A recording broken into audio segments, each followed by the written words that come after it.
প্রিয় দর্শক, আসসালামু আলাইকুম। আশা করি আপনারা সকলে ভালো আছেন, আমিও ভালো আছি। প্রিয় দর্শক, আমরা সকলেই কম বেশি মিডিয়ার টক শো দেখে থাকি। আমি অনেক আগে থেকেই বলতাছিলাম যে টক শোগুলিতে কিন্তু একটা অনিয়ম চলতেছে, এক রোখা এক পেশে আলোচনা চলতেছে। টক শোগুলিতে কি হয়, বিএনপির তিনজন অতিথি রাখা হয়, জামাতে ইসলামীর অতিথি রাখা হয় না।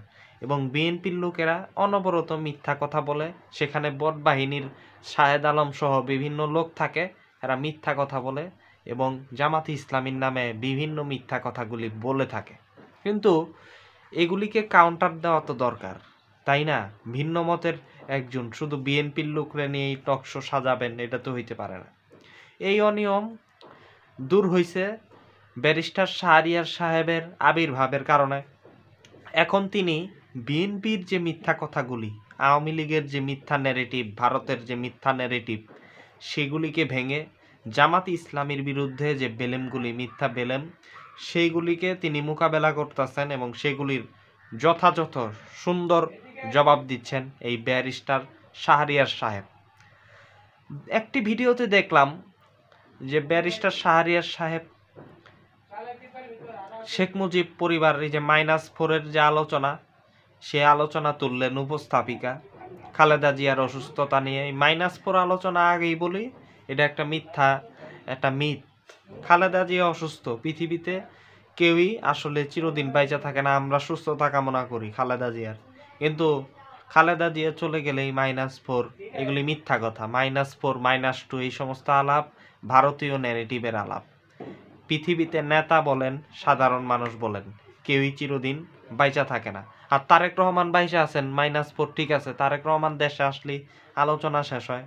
কিন্তু তারেক রহমান দেশে আসতেছে না। -4 যদি সত্যি হয়ে থাকে, দোষটা কার?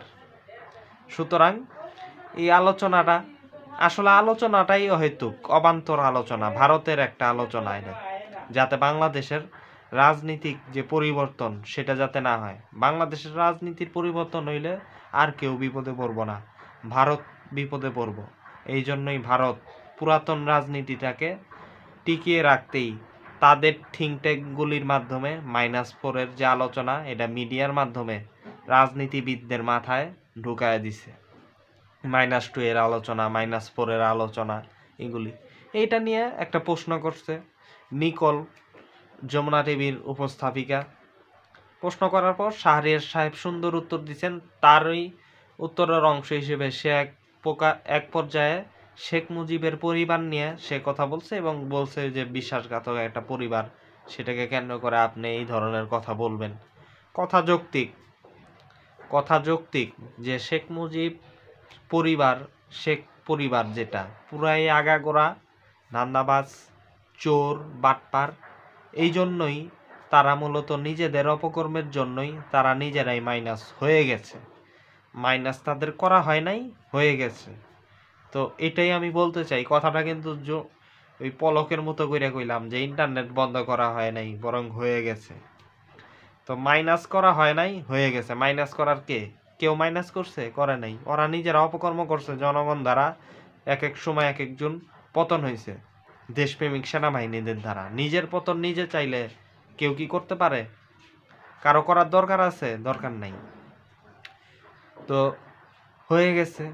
তো এই জন্য বিশ্বাসঘাতক দুই পক্ষ থেকে, শেখ মুজিব যে বিশ্বাসঘাতক ছিল এই বিষয়ে বলার পরেই এই নিকল, এই উপস্থাপিকা চেইতা উঠল, বলল যে এই বিজয়ের মাস শেখ মুজিবকে বঙ্গবন্ধুকে অপমান করাটা এটা আসলে ঠিক হয় নাই। এই হচ্ছে অবস্থা এদের। বঙ্গবন্ধু তাদেরকে অপমান করা, এটা আমার গণতান্ত্রিক অধিকার। হয়তো বলবেন ভাই এটা কি কোন, কেন জিয়ার রহমানকে অপমান করা হয় নাই? অন্য খালেদা জিয়াকে অপমান করা হয় নাই টকশোতে? তখন এরা কইছিল। এখন এই যে শেখ মুজিব, সে তো বাংলাদেশের রাষ্ট্রনায়ক ছিল এক সময়, সে বাংলাদেশের নেতা ছিল। শেখ মুজিবকে অপকর্ম করছে, সেগুলির জন্য তো বিশ্বাসঘাতক বলতেই হয়। শেখ মুজিব এমন একটা বিশ্বাসঘাতক, শেখ মুজিব দুই দেশের সাথে বিশ্বাসঘাতকতা করছে পৃথিবী না এই দক্ষিণ এশিয়ার একমাত্র নেতা যে কিনা দুইটা দেশের সাথে একই সাথে বিশ্বাসঘাতকতা করছে। বাংলাদেশ যে হইছে এই বাংলাদেশের সাথেও করছে, শুধু পাকিস্তান না। অনেকেই মনে করে শেখ মুজিবকে বিশ্বাসঘাতক শুধু রাজাকাররা বলে, না, মুক্তিযোদ্ধারা বন্ধ শেখ মুজিবকে রাজাকার বলছে, বুঝছেন? মেজর জলিল সাহেব একজন মুক্তিযোদ্ধা, তিনি তো রাজাকার না। তার পুরা বইটা পড়লেই তো আমার মনে হয় যে একজন মুক্তিযোদ্ধা যে সারমর্ম বক্তব্যের মনে হয় যে আসলেই শেখ মুজিব একজন বিশ্বাসঘাতক। রাজা পাকিস্তান কিংবা রাজাকারদের মতে শেখ মুজিব বিশ্বাসঘাতক এমনে যে শেখ মুজিবের উচিত হয় নাই পাকিস্তান ভাঙিয়ে দেওয়া। শেখ মুজিব তো পাকিস্তানের মন্ত্রী ছিল, হঠাৎ ক্ষমতা না পাওয়ার কারণে কেন পাকিস্তান ভাঙিয়ে দিব? অর্থাৎ পাকিস্তান ভাঙ্গার সেই প্রশ্নে পাকিস্তানিরা বিশ্বাসঘাতক মনে করে শেখ মুজিবরে। আবার ভারতের সাথে কেন এত খাতির, ইন্দিরা গান্ধীর সাথে এত কেন খাতির? ভারত তো আমাদের শত্রু রাষ্ট্র। এই জন্য পাকিস্তানরা শেখ মুজিবকে গাদ্দার মনে করে। কিন্তু বাংলাদেশিরাও কিন্তু মনে করে, বাংলাদেশের সাধারণ মানুষ মুক্তিযুদ্ধের পরে একটা কৃষক, গ্রামের কৃষক, সেও মনে করে যে শেখ মুজিব একজন গাদ্দার। কেমনে? এখানে যুক্তিটা ভিন্ন, কিন্তু কথা একটাই। যুক্তি ভিন্ন কি? যে শেখ মুজিব তো আমাদেরকে বলছিল যে পাকিস্তান থেকেও আমরা একটা সুন্দর রাষ্ট্র গড়ব, পাকিস্তান ব্যর্থ রাষ্ট্র, হ্যান ত্যান, পাকিস্তানে বৈষম্য, শোষণ, শাসন, সেনাবাহিনী আমাদের উপরে অত্যাচার করতেছে, আমরা একটা সুন্দর সোনার বাংলা গড়ব। বিষয়টা হচ্ছে এমন যে আপনি ঘরে ভাত খাইতেছেন, মাছ আর ভাত খাইতেছেন, এখন আপনারা বলতাছে যে ভাই এই মাছ ভাত খায় তো হইব না, বিরিয়ানি খান, চলেন, বিরিয়ানির দাম তো বেশি, এই মাছ ভাত খান, এটা তো গরিবের খাওয়ান ভাই, এটা তো শোষণ, বিরিয়ানি খাইবেন, আসেন আমরা বড় লোক হই। এখন ভাই আপনারে খাওয়ান থেকে উঠায় নিয়ে গেল, নিয়ে যায় বিরিয়ানি খাওয়ার কথা কইল, ঠিক আছে। এখন না খাওয়াইলে আপনি কি বলবেন?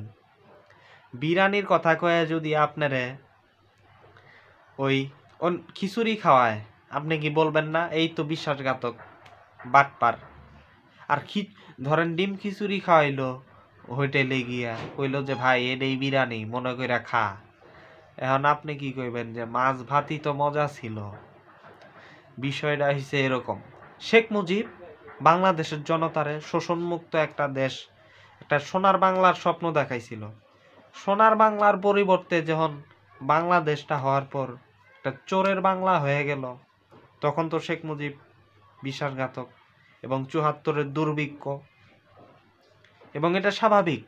বাংলাদেশিরা তখন বলল যে শেখ মুজিব তো ঠিকই আরামে আছে, প্রধানমন্ত্রী হয়ে, রাষ্ট্রপতি হয়ে বাংলাদেশে আরামে আছে, কিন্তু আমরা তো সুখে নাই। ৭৪ সাল তো আর পাকিস্তান আমলে হয় নাই, ৭১-এর পর প্রায় ৪ বছর পর ৭৪-এ আমরা দুর্ভিক্ষ উপহার পাইলাম। সোনার বাংলার পরিবর্তে আমরা পাইলাম খাবার দাবার অভাব, দুর্নীতি, চোরের খনি। এই হচ্ছে অবস্থা। শেখ মুজিব নিজেই বলছে যে আমি চোরের খনি পাইছি। এই হচ্ছে দেশের অবস্থা। তো শেখ মুজিব এই কারণে বাংলাদেশের মানুষের কাছে বিশ্বাসঘাতক, এই জন্য যে বাংলাদেশের মানুষকে যে সোনার বাংলার কমিটমেন্ট দিছিল সেটাও কিন্তু শেখ মুজিব রক্ষা করে নাই। বাংলাদেশের মানুষের কাছে কমিটমেন্ট দিয়েই কিন্তু বাংলাদেশের স্বাধীনতা হয়েছিল যে আমরা একটা সোনার বাংলা গড়ে তুলব। সেই কমিটমেন্ট শেখ মুজিব তো রাখে নাই। এবং পাকিস্তান আমল কিছুটা ভালো ছিল এটাও, যে পাকিস্তান আমলের যে চিনি কল, পাটকল, সেগুলি বাংলাদেশ হওয়ার পর আরো উল্টা বন্ধ হয়। সোনার বাংলায় চিনি কল, পাটকল বন্ধ হয়, এটা কি সোনার বাংলা? আর পাকিস্তান আমলে এগুলি চালু ছিল, বিভিন্ন কলোনি এগুলি চালু ছিল, এগুলিতে মানুষ থাকছে বিনা ভাড়ায়, বিনা পয়সায়, এবং কাজ করছে শ্রমিকরা। বাংলাদেশ হওয়ার পর এগুলি বন্ধ হয়। অর্থাৎ যা বলছে শেখ মুজিব সেটা উল্টা হয়েছে।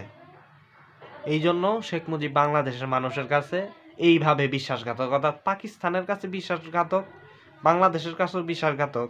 কিন্তু পাকিস্তানের কাছে পাকিস্তান ভাঙার জন্য বিশ্বাসঘাতক হইলেও পাকিস্তান ভাঙার বিনিময়ে সোনার বাংলার যে কমিটমেন্ট, এই কমিটমেন্ট রক্ষা না করার কারণেই মূলত শেখ মুজিব বাংলাদেশের মানুষের কাছে বিশ্বাসঘাতক হিসেবে পরিচিত। এই জন্য শাহরিয়ার কবির হয়তো অন্যভাবে বলছে, আমি অন্যভাবে বললাম, কিন্তু কথা ঠিক বলছে, সত্য কথা বলছে, সত্য কথা বলছে শাহরিয়ার কবির। সরি, ব্যারিস্টার শাহরিয়ার, আমার শাহরিয়ার কবিরের কথা মনে পড়ে। যাই হোক, মুরগি কবির। তো শাহরিয়ার, ব্যারিস্টার শাহরিয়ার সঠিক কথা বলছে। আর নিকোল একজন নিরপেক্ষ হওয়ার কথা উপস্থাপিকা হিসেবে। নিকোল সেটার প্রতিবাদ জানায়। এটা তো প্রতিবাদ জানানোর জায়গা না, এবং এটা তো সাংবাদিকতা না। নিরপেক্ষ হয় যে খালেদ মহিউদ্দিন আর কাজী জেসমিন একটা আছে।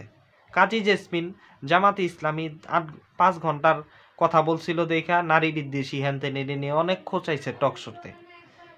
এই বিএনপির যে লোকেরা জামাতি ইসলামী শিবির তাদের নারীদেরকে যে হয়রানি করলো, কাজী জেসমিন এখন পর্যন্ত কথা বলছে। কাজী জেসমিন বিশাল নারী প্রেমী। আর খালেদ মহিউদ্দিন এই কাজ করে যে কথা বলতে দেয় না অতিথিদের, নিজের তর্ক করে, দাওয়াত কইরা অপমান করে, রীতিমতো তর্ক করে। ঠিক নিকোল এই কাজটা করলো, যে অপমান করলো। প্রতিবাদ জানানো তোমার কাজ নয়, তুমি উপস্থাপিকা, যতই পছন্দ না হোক শুনতে হইব।